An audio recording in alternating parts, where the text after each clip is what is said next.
Napa know-how. At Napa, you can get 20% off 3 or more items with the $4.99 Napa Tool Bag. Yep, 20% off power tools, 20% off wipers, 20% off oil, and more. It's a whole bag of tricks. Well, actually, it's one trick over and over again, but it's a good one, saving you 20% on 3 or more items. Quality parts, helpful people. That's Napa know-how. Napa know-how. At participating locations, exclusions apply. May not be combined with other offers. Offer ends 11/30/20.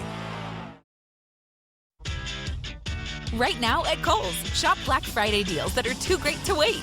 And save big with an extra 20% off. Find gifts for everyone on your list. Plus, get a little more for your wallet with Kohl's Cash. Plus, fast and free store pickup. Shop Black Friday deals and save on the season's must-have gifts. Right now at Kohl's and Kohl's.com. Select styles, select deals valid November 8th through 10th. 20% offer valid November 6th through 10th with promo code SHOPPING. Some exclusions apply. See store or Kohl's.com for details.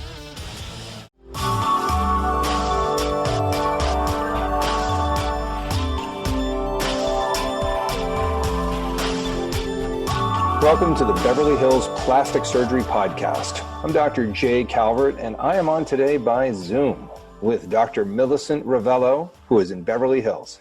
How are you doing? I'm doing really well. How are you? Not too shabby. Enjoying the weekend weather here in Southern California, but I was unable to make it into the office, so we're going to have to Zoom this one if that's cool with you. We're Zooming this one. It is a nice day. It's the day after Halloween, and we're having kind of a nice, crispy, slightly warm afternoon. It's nice. I'll take it every day. So today we want to talk about fat grafting of the breast. And, yes. This is a big topic because it wasn't something that I was trained really to do out of the gates. I think your whole training involved fat grafting of the breast. But when I was coming up through the ranks, the plastic surgery community was against fat grafting of the breast because they thought it would confuse the mammographers in terms of being able to spot cancer and things like that. But of course, turns out that isn't true. Right. That was a very legitimate concern because initially fat grafting to the breast was done in breast cancer patients. And so there was concern that putting fat, which has stem cells and sort of regenerative properties, could potentially grow cancer cells as well that might still be latent in the breast. But over the course of years, we've done multiple studies that have shown that's just not true. And I think we've shown beyond a doubt that fat grafting to the breast is quite safe when it comes to cancer. In fact, it's part of a standard treatment that we do for breast cancer reconstruction. And the issue of radiology and mammography being able to discern new cancers or distinguish between fat grafting and native breast tissue is also not an issue because any radiographer that reads mammograms on a regular basis can very easily distinguish all of that. Yeah, it turns out that cancer is cancer and has a very specific look on all of the imaging studies. So anything else, if you've done fat grafting, is probably scar tissue or fat necrosis or things we're going to talk about. Right. So in your practice, Dr. Ravello, obviously fat grafting of the breast is helpful for breast reconstruction. Why so?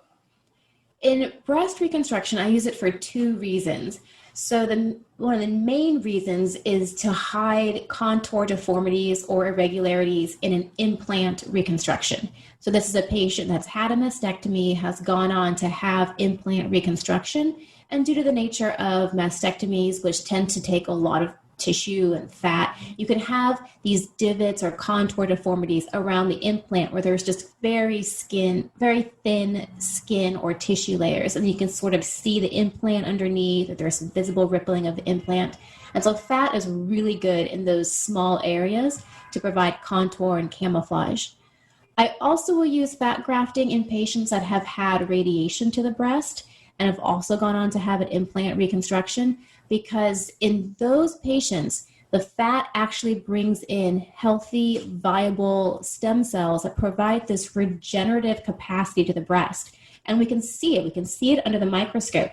A breast that's been radiated, and then 9 weeks or 3 months later, we look at it after fat has been added to it, and you can actually see ingrowth of new blood vessels. And with those new blood vessels, you're bringing in healthy blood, healthy tissue to sort of transform that radiated tissue. Yeah, it's very effective